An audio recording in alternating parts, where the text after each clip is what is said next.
Bismillahirrahmanirrahim. Alhamdulillahirabbil alamin wassalatu wassalamu ala asyrafil anbiya'i wal mursalin sayyidina Muhammad wa ala alihi washabihi ajma'in. Tahsin Petua Surah Al-Masyurat. Pertama sekali terlebih dahulu saya ingin mewakili Kementerian Alam Sekitar dan Air ingin merakamkan ucapan takziah dan simpati kepada mangsa banjir yang terkesan dengan fenomena banjir Disember 2021 yang lalu. Terima kasih juga diucapkan kepada anggota penyelamat, agensi kerajaan, NGO dan sukarelawan yang membantu dalam memulihkan pasca banjir di kawasan-kawasan yang terjejas.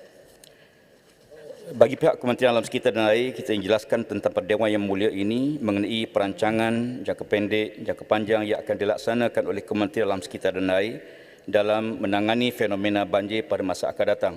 Saya tidak berhasrat untuk mengulangi perbahasan mengenai situasi banjir dan pengurusan banjir yang telah disampaikan oleh Amat Perdana Menteri dan Amat Menteri Datan Perdana Menteri tugas-tugas khas, walaupun ia menyentuh sedikit sebanyak fungsi Kementerian Alam Sekitar dan Air. Tan Sri Petua, kejadian banjir yang berlaku pada Disember 2021 adalah susulan daripada fenomena luar jangka, terutamanya taburah hujan yang luar biasa. Dan fenomena ini juga turut disebabkan oleh faktor-faktor seperti yang pertama, pembangunan dalam kawasan dataran banjir dan reserve sungai yang menyebabkan pengurangan kapasiti takungan air, aliran air sungai yang terhalang disebabkan oleh tiang jambatan dan kemudian utiliti dengan adanya debris ataupun poin yang mengandungi sampah, sisa, sedimen dan bahan buangan. Yang ketiga, jajaran asal sungai yang telah diluruskan dan dikonkritkan menyebabkan aliran sungai lebih laju di kawasan hilir atau downstream. Yang keempat ialah pembukaan tanah di kawasan tadahan menyebabkan aliran air permukaan lebih laju ke dalam sungai, berlakunya runtuhan di tebing dan membawa kelodak dan poin-poin seterusnya yang menyebabkan banjir di kawasan hilir. Yang kelima, pam dan pintu air yang tidak dapat berfungsi dengan sempurna akibat timbunan sampah sarap dan terputusnya bekat elektrik yang terpaksa dipotong oleh pihak TNB kerana keselamatan awam, namun akibatnya ia menjaskan fungsi pam kita yang sedia ada. Tan Sri Pertua, setelah mengambil kira faktor-faktor tersebut, Kementerian Alam Sekitar dan Air maklumkan bahawa melalui agensi JPS, MET Malaysia dan Nahrim telah pun melaksanakan beberapa tindakan berikut. Yang pertama, kawalan pintu empangan, pam dan pintu air. Pelepasan air dalam kawasan empangan dan pintu air dilaksanakan secara terkawal mengikut peraturan tetap operasi. JPS mempunyai 1,645 unit pintu air, 653 buah rumah pam dan 288 unit pam mudah alih di seluruh negara. Secara umumnya, semua pam dan pintu air ini beroperasi semasa kejadian banjir.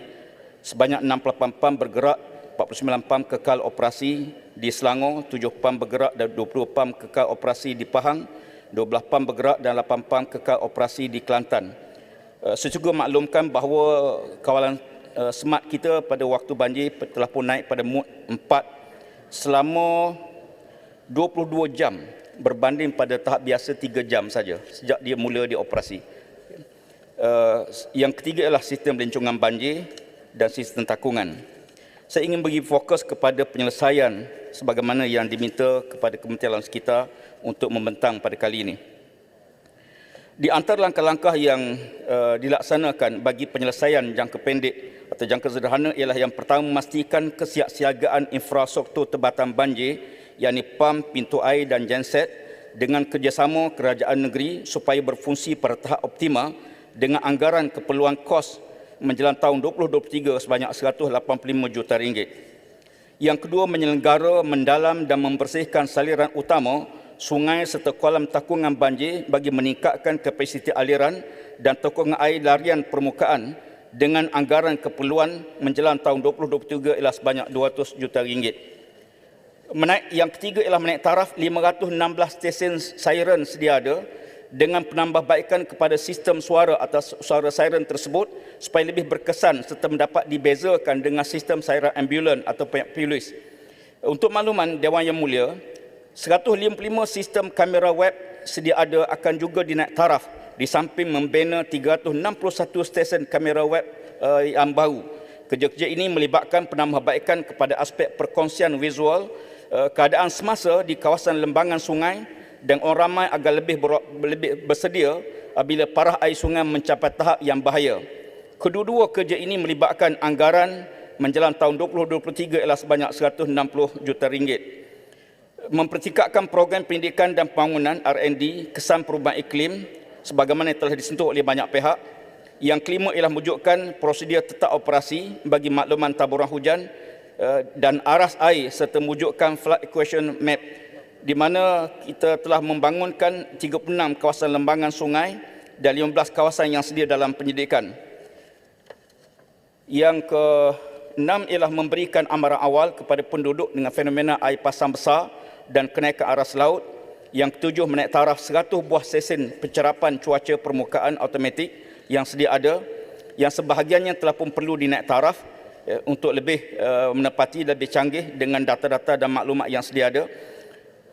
Di samping itu, yang ke-8 juga meningkatkan keupayaan dan penggunaan aplikasi mudah alih My Cuaca menggunakan teknologi cloud services untuk menyampaikan maklumat kritikal dan efisien dan berkesan kepada orang ramai.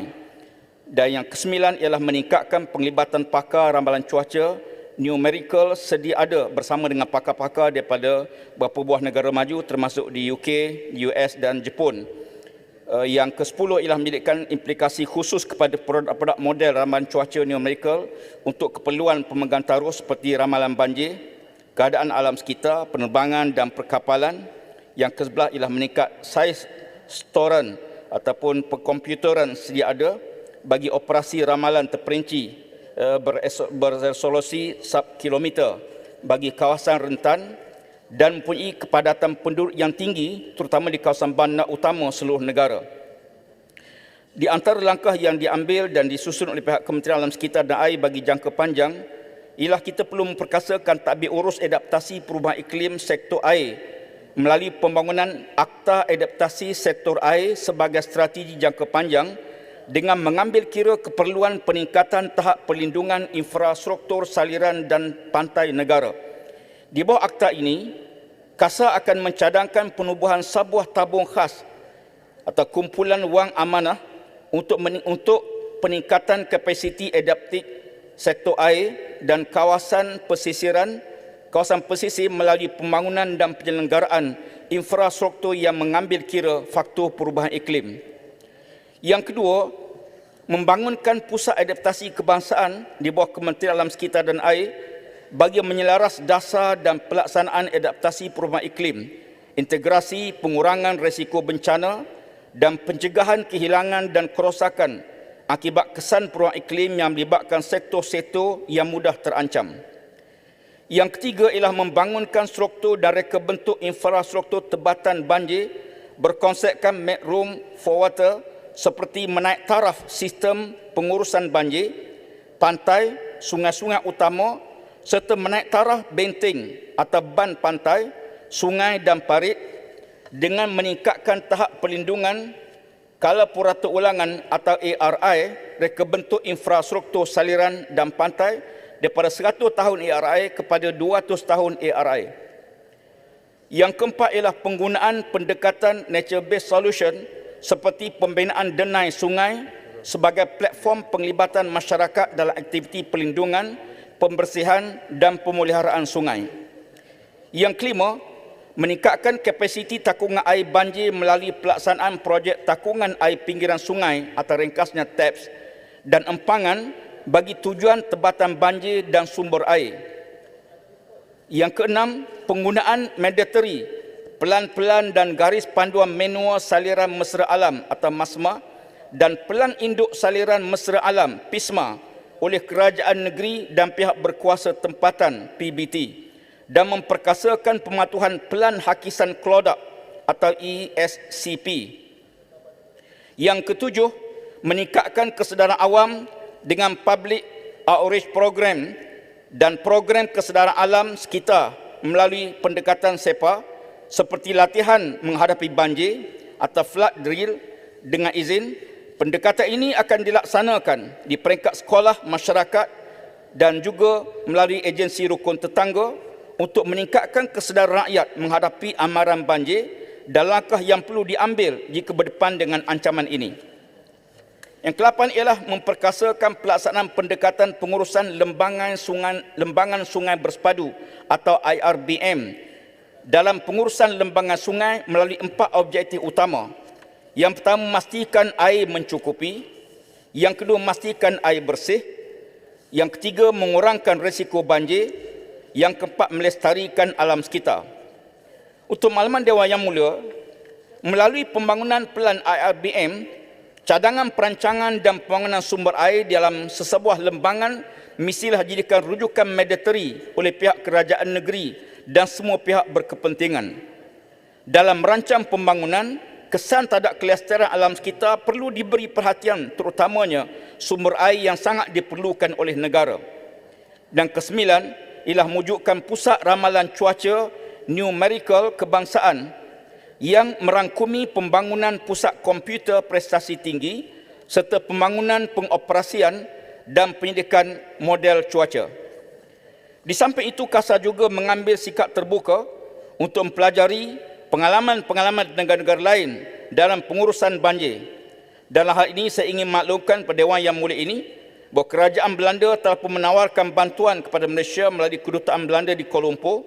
Antaranya bantuan yang ditawarkan ialah penghantaran pasukan Dutch Risk Reduction Team atau DRR ke Malaysia bagi menilai impak fenomena banjir dan cadangan penyelesaian yang bersesuaian. KASA juga sedang mengadakan perbincangan dengan pelbagai pihak bagi menjayakan kolaborasi ini. Dan di Pertua, kita menyedari bahawa resiko banjir meninggalkan kesan dan kerosakan yang sangat besar.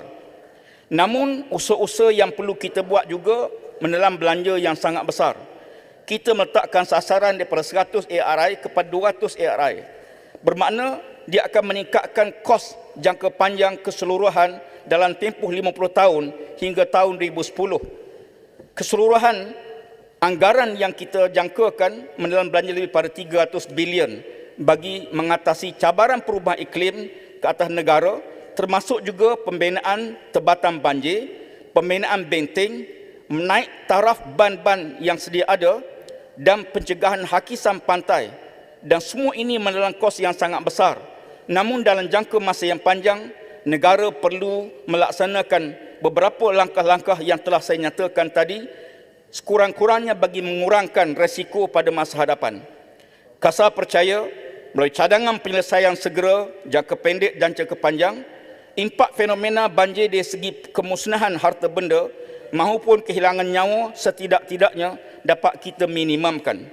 Kejayaan pelaksanaan penyelesaian ini bergantung kepada kerjasama semua pihak, sama ada agensi kerajaan persekutuan, kerajaan negeri, pihak berkuasa tempatan, NGO, masyarakat dan seluruhnya. Mudah-mudahan apa yang kita hasratkan itu dipermudahkan oleh Allah Subhanahu Wa Taala dan kita bersama-sama menjayakan apa yang telah dirancang oleh pihak kementerian pada bagi keselamatan masa depan negara. Dan Sdn Tua, saya fikir itu yang saya benarkan bagi perancangan masa depan negara kita. Terima kasih. Assalamualaikum warahmatullahi dan selamat tengah hari. Waalaikumsalam. Terima kasih Yang Berhormat Menteri Alam Sekitar dan Air.